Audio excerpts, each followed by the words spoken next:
emre na so enti no ontwe me ne kasa fidie na ye nyina ye nsua ade na nyina ye nkɔ school mu ɔden enti pa mo so problem kama pa mala so bibia dem enti mamni kama papa djuma na tena se na ono ne di kan rua mu sana tanso ba na bin kama tie for se djumadi live e Facebook si da fe yenkɔ ne sa na no akini abompa na afiase baba nwumre me mo adwuma tena se meni aba meje so na baba mpom te sei awurade na dom me ho ye pa sorry to say nyankopɔ adom ye be hu no kra no na no kra be ya de hye and there was some Pakeni Charles Obeying Church of Christ and grandson anafo en kan na ote no ma me nko Pastor John James wo papa nso me mo adwuma atena se meje so me wura na nso mpom te say nyankopɔ adom sorry to say nyankopɔ adom bia kwose kama pa ye do ba de na se pa de da se e fro won so ade yes madam نعم والسلام عليكم وعليكم السلام على الهدى ali abiti anu no wala se de siami se mala ndi sabe den na ya shesha bebe na ya se shia ha je ni bonim enti anwumre tiefo mimpanifo mo be boa me ama te se the last week ye no enne anwumre wo monka na e ba be chewa asem wodi ye kwati ye bibia e ba be chewa asem wodi ye kwati ye bibia enyeye ye di dwuma die so ya kan ye ho na awurade wankasa be di anim gie tata fie kwa wie asundiem de be musu asan bia no esro no apagu e de amaye ye yantimi amisa biara eye na be boaye no wodi ni nyina aka ye ho bisa we ya ho brasie mu na ye da wase yen awurade Yesu Kristo edimu amen amen habanya misha kwamye bie awurade kan ho enti na nwumre yi ye be hwere ya adwen ye be sua ade e wo gidie ni sen dwumade so obia ne ni gina nso ni nyina mu no heaven prayer paradise prayer agisa wo be say heaven ni ho ye penso ye be ko paradise enti ni nyina de ni senti na wo se to nsafre mu na ye nyina ye jadunche ni sua ade enti nwumre ye nhase na fe enye wadwe papa wa na ade ye be hyase ye chop class Pakeni enti adawo ma ugidie ni sen so anwumre me enye wadwe ntwe ye se obi a wanyi ni na Kristo ni ujun so ye Kristo ni Yesu achidi ni mapa ona ne begura na yo mini aba adawase masom ewo ha na sema mobisei se de tire kronkron no ekafa ho ana de minim ewo tire kronkron mu no eno na ajame be baba mu ekakra asema mobisei ana modi atro bamba so se nyina ye mobu ho no so hwe bible no mu a se de esi etie no adamfo ni nyina ka onyankopon hyehyeye ho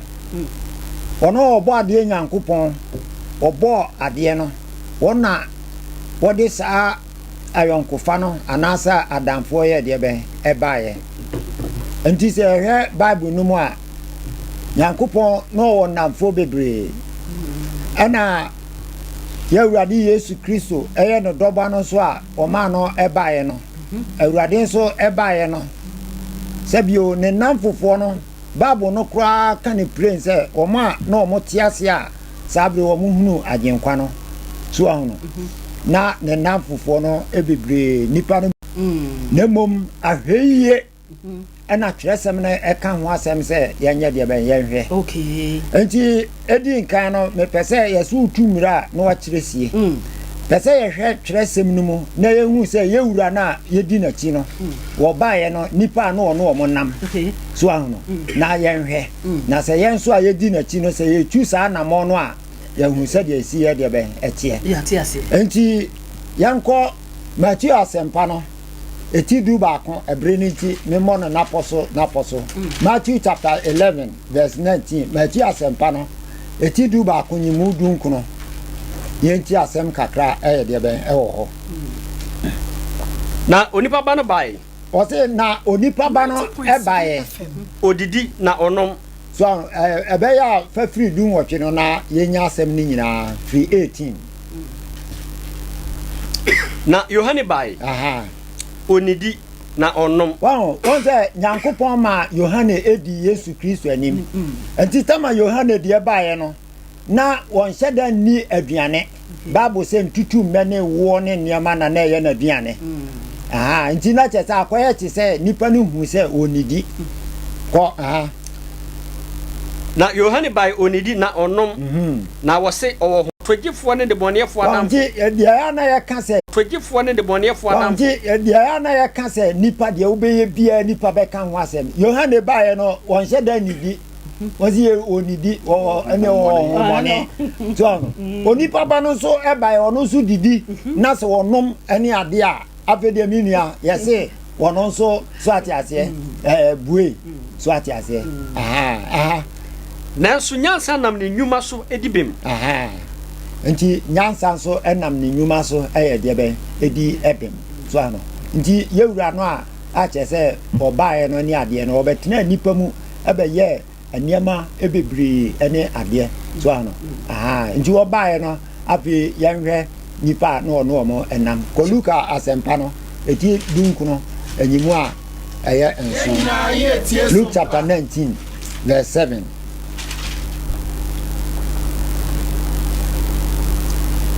na ohunu ye no wonyina nwinwi ka se aha okọ akohye oberima a oye de boni ani na Sakio ejina ka kire Awurade se Awurade hwe mede mahode fa mecha hiafo na se menam kontompo so magi obi bibia me bo ho mpre nan mituaka nti ewura ebaaye no so ano wan se be ma bi e friend Sakio na che se ati Yesu hu asem na mo no hu no da enti ebre bi e na che se wo hu se wo ba betwam e wo ba bi Bible che se Sakio ekofuru dua enti ewura duru ho no wo se ono do ye Nyankopon ba no wa hunu wadi kan hunu Sakio ene na dwene ne na yi nyina enti eba sa no wo ye de ben wo duru ho ape ene o ka che Sakio se Sakio si fom ana Sakio esi fom enti wo ko ni fie e ma ne koto ne pono ani ade a che se wone ne nyina ye de ben edidi ye we ne ye friend fellowship ana se friendship enti wo se bra no wo ko Sakio su fie no Sakio no so wati krom wono ne ade ne nyina nipa bebre ebu ni se wo ye de boye ni wow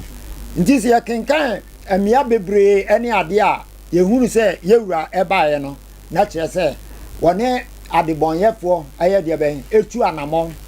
ani ade nti kirasem no ankasa ewo ho no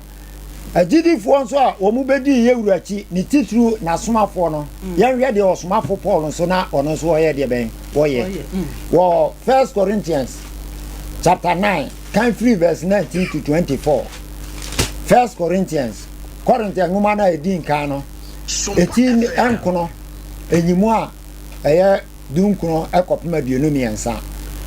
na mede me ho ade nyina mu de osomafo Paul so be di Yesu achi obeye nyame adwuma wo se mede me ho ade nyina mu de na so mede me ho ma ya kwa ma nipa nyina na mede me ho ma ya kwa ama nipa nyina na manya pi na manya nipa bebre edo ma bra Awurade me ye me ho se Yuda ni me ma Yudafo me ye me ho se Yuda ni ma Yudafo na manya Yudafo no wona wo mrase no me hye mrase de na so me ye me ho se de wo mrase me ma wo sa na tie ko na manya wona wo mrase no wona woni mra no me ye me ho me ma won se de oni mra wiasifo no wo ma wo mu ni nyame mra so no wo ko mu a no aye no ho ti se wiasi ni anase ayi dabi se de be ya broni fre bibi se rapport so no ya ka se rapport a te se wo ko bi a twena ba wa fa anase ayi a woni no anya yonko anase ayi a enya de se wo betumi aye de ben a twino anase butaya o pese woni no ekasa ho no obetimi ne no aka akọ kakra enye se me nimra Nyankopon anim o se enye se me nimra Nyankopon anim emo me wo Kristo mra mu na mo me wo Kristo mra mu na manya wona woni mra no na manya wona woni mra no wona wo mre no me ye me ho se de o mre me ma wo me ye me ho se de wo mre e ma wo na manya wona wo mre no me de me ho me ye ade nyina me ma nipa nyina me de me ho ya ade nyina ma nipa nyina na enye denya magi ebinom nkwa na asenka awurade daa amen enti wo mini aba kenkan sema ye kenkan anase se tiefo tie ya akenkan sema ye kenkan e kire se ye wura baaye no adebonyefo nti e na oye de ben wo baaye nti no ta ko maso ye pa bi kura emma ne bebra so no mu di Yesu achi a che se wo no mu nya ayonko ye ti se Mary Magdalene ne yi Mary no ma keka ye ti wo monka ene ade no bebre na mu ni suban wow but ye wura wo mo ne no enam ni ade ne kakra ye wura sachira wo mu nyina ma sabi babasia tema ye wura wo wu ya wo baba sore no anopetutu a mema kura dida no babasia na kono otimi ye de ben ekosie yo eko hunu de ye de ben esiye so ano enti twirasam no de bible no wonsi ho kwan so ano wonsi ho kwan kura se ma ogidi ni emfa obi a wonyi ni de ben ayonko wow aha enti tie de Osman Paul esan ekan se mpo se obi wo ho na so akwa ware so ano se bia se sia ye tie na manager o ye gidi ni na wa ware na se ne yire nkwa sori a twresem no e kire se ne yire no enkwa sori a eni wo kwa so wo be ka se e bia wo nkwa sori a meja o ana se yi dabi papa se sun bi so o mu nyintum sa wo nyintuma eye wo wadwene na nya de Nyankopon aye de ben aso pra wale nka ye nhyira so aha me na me chese de ye ka no ye ka free bible no mu ye Nyankopon aka aha nti awurade ne de sebe wodo nipa nyina obi a waye krado bia se obawiwe na chiri kwan no wonam ne kwan so etimi ye de ben eyiu efiri mu nti papa se de okay so sun bi yesa na te se de twere no so ka no enya ne kwan so ana se na wo ko twere sem ni mu a bible no ka se ebedru ena edi akire no nipa bebre beba wo mo anam wo mo ankasa wo mo peso so no eno ne ye fe na whale worship okay niama na Nyankopon ahihye no wo mo so hihye bi ye de ben eka ho so no wo ze wo ko bible no ma te se de wo ka me ka bi ato so bible se asori no bi kura si awade kwan se 13 verse 20 na ntime bra no so a na agya wa bo menka ye na papa o ka we ya na che se ye ho no nso ye be bi sa se de Proverbs 13 verse 20 ene anyansafo mo wow de Nyankopon ka ye ne se ye ne anyansafo nya de ben emmo na da no anyansafo wow nti se me ye gidi ni na se sebi obi ye wiasini so no no wo nyansa ye kan nyansa bu okra businessman wow wo ye adwuma kese nyame amani nimdie bi wa yi na mom awurade na wonyini ni ana wonye Kristo ni okay eno nkyerese me ntimi fa me honya de ben emmo no wo se fa ho bo nyansani na da ne de ben nyansani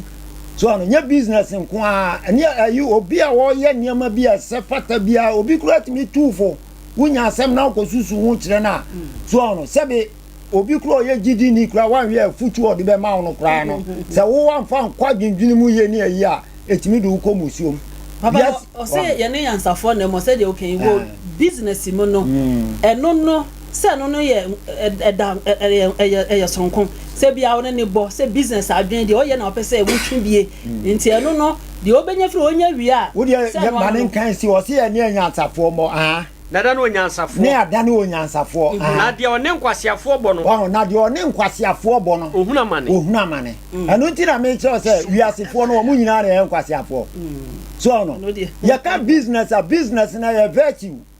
so no okay aha virtue broni ka se virtue a supapa nti nyansa ye ka nyansa no so ka ho to ne mo nyansa mu business bi adwuma mu yes ade bi pa se mu ni manager na mi so kuro mu ye tininka ani ade ye hunu anamo a ye de be wotu na yes nkura sua no ne ayi a so no e betimi aboa aha na so san sum nyame ka ho de ani na che sa se kra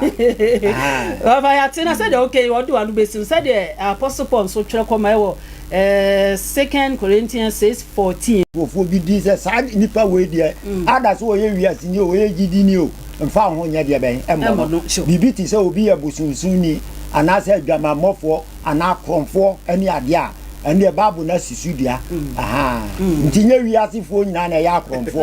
baba ye kan ka do wanu asi dan ka apostle so abama ma mitima nen kan 2 Corinthians 6:14 mo ne wona wanyi nue no antwe konua kro twaka ben na trene ene amumoye wo anasa yonkofa ben na han ne esumwo na kro ye ben na wo Kristo ni beli antem anasa chefa ben na ogidi ni de wanyi ni wo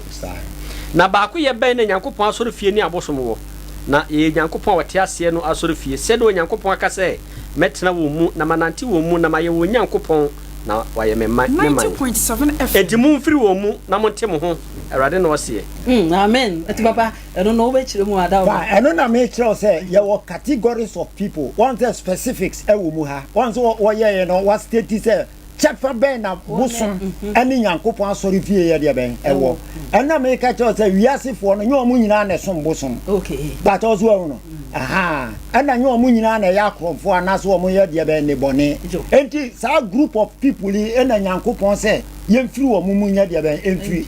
Psalm 1 na verse 1 wasi insirane obi a wonyina enebonyefo agina bre ana wontena apedifo so atiase very good nti wo say wonya ti we na adjective a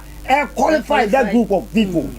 nti wo kan babu na asa time bia nti we de wa pemu aka yes wa me say jo that mean that say etiatie for gidie ni senjumadie no ane egusu a ye kono yesua de papa nti osopa kan Church of Christ na adwen kire wo gidie ni senso ne yate no mame nko pastor John J papa onso anwumere unso mre nie ugidie ni senso nie de ye kan unso adwen kire wo ho ne sen mawura fefe mama na wase na memo abaso na enye mame for day memfa sa akonya na so na menchia wo kase pa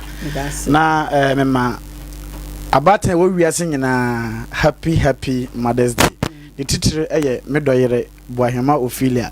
ene overcomers asafo man nyina meche obibia menim se omutie omupapa na nwumre asama da bamba so no interesting message pa na adebako ama Kristo soma ni maguase na anya problem kase sa topic we oh yes papa soma no guase because of say ye kwa Kristo ye frɛ ho agidifo a Kristofo na ye se ne sa nkrofo ne den etwi nkonu akoro na ma na Kristo soma guase opie kwa Kenya mesam kora na ye de sa reference no ye den ma yen se munja mwasem na mukura na mukɔ asorofie ebeto ye ne ye no mo ye den sa de we so say ya mansunsun ye anya den anna agidifo ana Kristofo ni wiasefo ntem a tambia ne ombekɔso ye den akase tie Kristosum okay eni kwanse ye den eba ne saa enti papa kasa na oka bibi se enyame ama specific nkrofo bi ge kan wiasefo a omunyina ye den eka ho enti osomafo Paul oka se me ye me ho se Judafo ma Judafo no ba bia kenkan se sia no oka tifia na wo se wa bra yakase abra bibia it means say omo person omo yes saa de na ye person de ye ni kwanse ye den ye yes okay but don't na mejira azeba ante Kristo ba ya no so far as okọ cancer pa kire ye fansan Zacchaeus so nchese Zacchaeus ye na danfo ye ka danfo a me ba ba kire adanfo mu enti John 15 can come John 15 verse 15 na men kire ye ka yonko ana adamfo a e be bia atiefo ye den adwenu ma ye hu se se me ye odidini ana me ye o Kristoni na me fa wiase ne den adamfo eso no se wonya madamfo no nchese wo ye metamfo okay me wo message bia metim deliver den e de ma and that don't mean say wo ye den wo ye madamfo okọ Facebook I fa bi Facebook friend me wa me obi send me Facebook me hwe o picture no yo bia o de to no ma friend request me na accept you mbajo tan majo ase nti ya hwe so obi no obi adamfo a ya hwe de Yesu Kristo ankasa kan John 15:15 na metro reason one time me Kristo sum saa de wonti na me Kristo sum ayi den anim agu aso John 15:15 ne be ye Kristo sum aduro papa ya be na duro tete fo bata kan ma me memfra mo akwa bio tio wo se me de memfra mo de enkoa bio aha efrise akwa enim de ni wura efrise akwa bia enim de ni wura ye den eye na ma frɛ mo namfo na ma frɛ mo de enamfo wo ba kire de ta obi no obi ya adamfo a wo ba kire kankan efrise enoma mate no magya nche nyina ma kama kire magya nche nyina ma ye den ma kama kire wo nti so wo no obi ya yonko a mu ka sumusem mu cha brabo mu se na papa ye den e ka sa businessman no en na fe so ye den wo ye madamfo na me maje Kristo de me wo wiase na me ye no bi a enye e na Kristo wo de no mogya hu me mo boy den age ma ye mo Kristo ni na ma se atwa me ho abafa wu sa ni pane den yonko adwe ba no de ba ma me So your businessman you say be what be papa ma wo wonyi ni nkwa de Bible say nyansa fiti say den e ya awurade suro nyansa be na wo suro nyame na wo yogidi ni a nyame mfa ma wa afa na okọ wiase ni ho akọje ye fa say nyansa so ko suya no pani yam say e ka ye mu bi nyansa ye mi say awurade a wo ma ade nyina ye de ekwa eti nyame o ma nyansa according to John chapter 3 verse 24 was say 34 rider was do nyankopon asom no o ka nyankopon ye den asem na awurade nsusu honhom asa na we den wo de ama nyansa nyina afiri nyame ho epiem wanten ana me pon asore me ko meeting with echima na abaya bitimi ka mo call awoye anwumre na Mother's Day wonye batan yo enso wo first opportunity no wa kwa asora pon o ko boniti na wonu nkrofo ye den apie ena pie wonte ko hwe pa wọ́n máa mú kó aṣọ náà ẹni nkurọ̀fọ́ ẹsẹ̀ ti ẹ̀wíyàsọ̀fọ́ no ẹ̀kọ́tí pipe wa ọmọ papo ọmọ ho so ntutu ebe na wo saa kristo ni ndẹ wíyàsọ̀ ní ẹ̀dẹ̀ ẹ̀ntẹ̀m ẹ̀mí yẹn hunu yẹ fẹ̀nsẹ̀ difference bi a etwasẹ̀ nsusu náà ẹsẹ̀ dẹ̀ ẹ̀dẹ̀m according to 2 Corinthians chapter 6 verse 14 yẹ bẹ́ẹ̀ bọ̀ họ wọ́n dẹ̀ kankan hama mi. sẹ wíyàsẹ̀ tàn mu a. tiẹ̀ wọ́n sẹ wíyàsẹ̀ tàn mu a. mo hunu sẹ wọ́tàn mẹ kanea sẹ no ẹ̀ sẹ wọ́tàn mẹ Yesu kanea sẹ na ọ̀yẹ dẹ̀ ọbẹ̀tàn yẹ wọ́kyerẹ reason wà ntẹ wíyàsẹ̀ bẹ̀tàn yẹ kankan. Samu free wiase a so ye free wiase a nka wiase be den e be do ono ayere ne de ne nam se ono nyame wagye ye no wayi free wiase nti ye yima free sompa aduma mu a ye so suma bere wa be boto nye den onhwe ho me sa ba fa sompa ni yonko de bentira ano nche sa ye metamfo what am I say awurade ye free hifan wiase do se ye wo wiase de enti Paul se monam wiase de nanso musa mutu no enya hunam ne de aya honhom musa na ye den yetu mpato to machana se nti Kristo hu me mo ba wayi ma free wiase no eni kwa se mesere kode me ho kɔ foroforo den wiasefo wo soma ye se enko ka sam panchire wiase wan ka se enko fa wiase den adamfo nti me di kan kire wo se ka se obi na obi ye den aya adamfo a nti wo ne nyansa ni bo a e na kore wo ba hu nyansa saa so wo ne wiase ne kɔbɔ a ye jimina na obe den wo ba jimi yes because we are no wa ka odide no so make and your politics na ye program did the odide ne dan odide say say na me so me odide chere na me ye dan make ana me wa but don't na chance nti awurade ye free wiase so ye free wiase de a ehun hia na nipa bebre a Christopher bebre na gidifo bebre ye suba kwete se abo kraman na ofi wi a wosan kofa fie ne ye dan edi mbato na machase afia so de se efi wi a atiefo mfa nchame ye nsa nyeden enkofa ye chinni pa bia nyeden enni ho eno nche se omo ye yatamfo mbato na machase nyame aframo sampakani na erode atoma koma se me enko preach sabi ahyewofo a na etwa se me kofo yonko no wonko deda ansa na makasa me na yeden wati so nya yonko ho ha no de didi no mama che so no obi ya adamfo kura na wo ka asema ye papa kura nyeden onfa da yes what am I trying to say? Nti Kristo bae no, wona obe preach no bonyafo papa e kan e no kure na omunya no namfo. Nti won so be confirm John 15:15. Nti after preaching no Yesu ko ni fie. O ko ni fie. Nti se me kura message de bre wiase se wiasefo a eno nche se me fa wiase ne den adamfo. Okay. What am I trying to say? Nti wo se wa yiye den afri wiase. Nti wiase be den e betan yen. What am I trying to say? Nti etwese ye di anufure. Nti John Matthew chapter 10 verse 16 no. Wo se me soma mo se nwantia kwade be mu. Wiase is evil. Nti sa wo obi ye evil ye mfa evil den adamfo. Yese kira mo yonko na menche osuba se kan se no. Mbato tena me trying to say. Nti na ma Kristo soma ye den animu eni nyambio. Ana pio ko kanya masama quotation mu quote ya no no. O so fugai. Na mo ana mo se free aswandam eburu nuya. Nya Christopher na agidifo na ko bosom so ko da nua anya wo mo a what am I trying to say enti sa na so ko preach konfo na what bosom ho a obasachira on sachira wonni ya wo de Christopher so no nkire se wo ye Christo na se wo ye den wo ye gidini because okoba ma ono na ye den ese tu den anamon eni kwa se ye den e ba na sa enti yen kan 2 Corinthians chapter 14 na obokọ malam so no so obokọ malam so na menchira de wo ya kan 6:14 kan ti first na mama 2 Corinthians obra one abosonsonfo entema yonkofa odo Paul na okoye ne ho se amamamufo Judafo sa konfo nya wo no wo wie enti asema wo ka wo se waye den wabra wo dem se entitie bi wo de ma wo ba e beboa no ba me de man ba nyeden emoa me wo tena ma chona se ahanti so far say Paul yes no does not mean say yes ye breso nyeden ye nya sa nti wo wie no wo hu se wo no de nyame ye na do no otimi yes ba e bi ye penso no ye ntimi enti wa brasa ado no nti o Kristo ni na ogidi ni de ti ha kenkan mo ne wona wanyi nie no entwe ko enti nyame agye me de me ne wona anyi nie anye den ye ntwe nkonua kro ye kenkan ye ya amen malam oye ministry program eno nche sa malam ye madamfo okay but ohuma bonten e bia oye no program bi e bia yi na se bia wo ware na bi betisa o so for me ye program metima ko ja no nche sa malam oye madamfo eno obetimi akoja oh yes asa one no bo na ko ko ne ye chesumusem no esun ne gidie ene no soma we den wosom ene esun me den me de what am I going to say that is all kenka kakra na fe me mfama no nsi me say akonya baba ma ya san ba mu twaka ben na tene ne amuye wo twaka ben na tene ne den amumuye den ewo anasa ayonkofa ben na hani sumo anasa ayonkofa ben na den hani sumo ye den ewo na kure ye ben na ewo Kristo ni beliant enti obi ani ne lem wo ye wiase ne adu lem wo ye Kristo ni ana ogidi ni awoso ye den du lem ye no mo ye den enni den twaka bia kenka kakra na verse 18 no anasa chefa ben no ogidi ni de onyi ni anasa chefa ben but what am I trying to say I say ono obi boy yonko afa de mo benya sa relationship say wo obi bia ono utime ye den ono utime che malam na tie wo ye me dance ni say kremoni ni o Kristo ni tifie na do Christmas na kremoni kuma bo de ye aduane no so de makremoni o papa bia onni da yes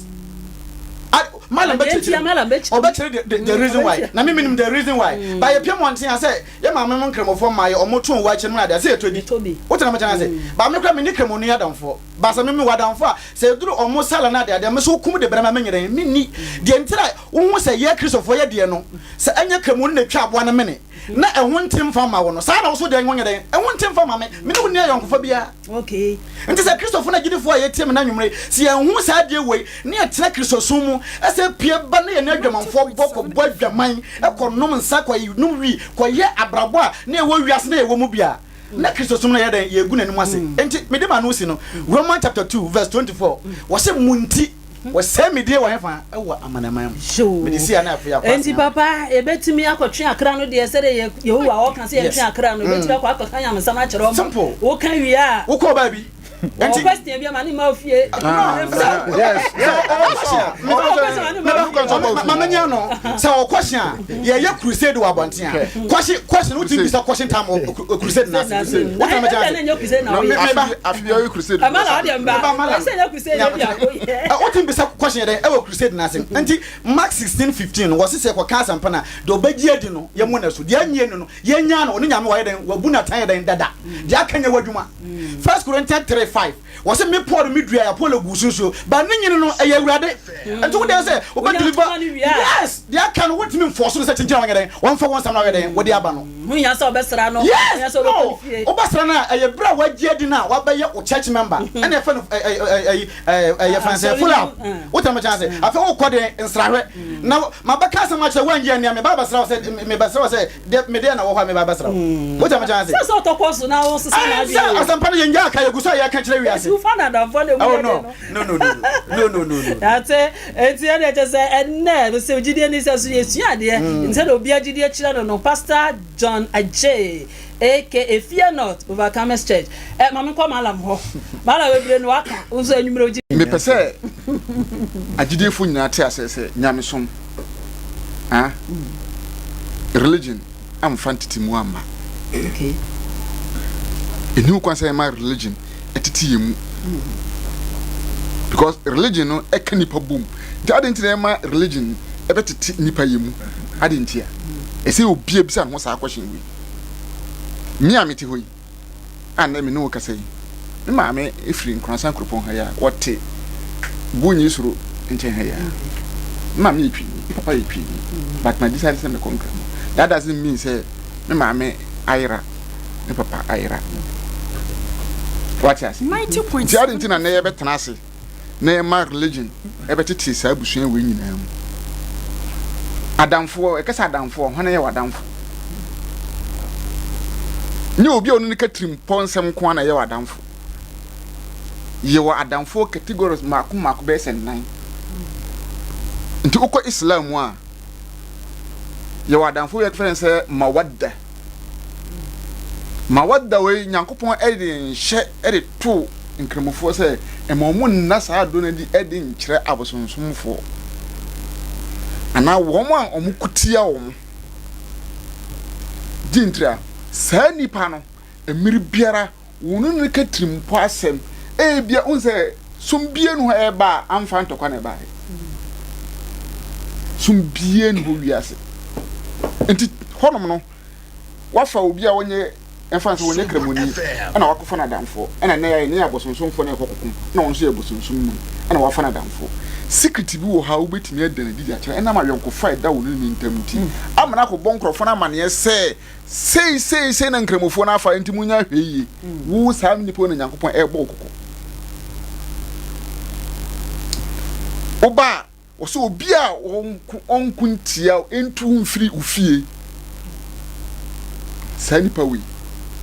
sene papa kan ye exceptional ye you mo sinchen I say that nipa bia atwa unhu asie bia no upe se wo ne fa ayonko a nyankopon si unhu kwan se wo yegidie ni ana sofo kan se na yeme ya in a sense se de waji Kristo di pa se no krepa so of Kristo pa se ukra no waji nkwa se wo ayonko fa obefa na etimi influence obi a ono onye Kristo ni ma na be Kristo ni se wo ayonko fa ni pa na befa no eti influence ni pa no ma na be Kristo ni me kan asem ya kira na mo tichman yo guys bia na nama na ye kanyam se ye ko gato we base omuhunu ye na na obi aboshek mala na ade oso ye besra mo na ba ko pem manda se da ye ba mansara ye no mo tena se din komo the second time I sign ko ye ko the third time ye ko no na edi nipa mako nan na afi omumu a na omo kan ho na omo na ye ka kire omo se an odo omo wi no ye nsi omo kwan sa mo na nhye tam so wa kwhye omo ya ma na se oni bi kura wo no ho ye wetu bi ama okay ye to wi ma na mprenu de to so mprensa wo no tra se dwene ya hu ka kire se masa mo pese mi kujema na onu bi se masa mo pese mi kujema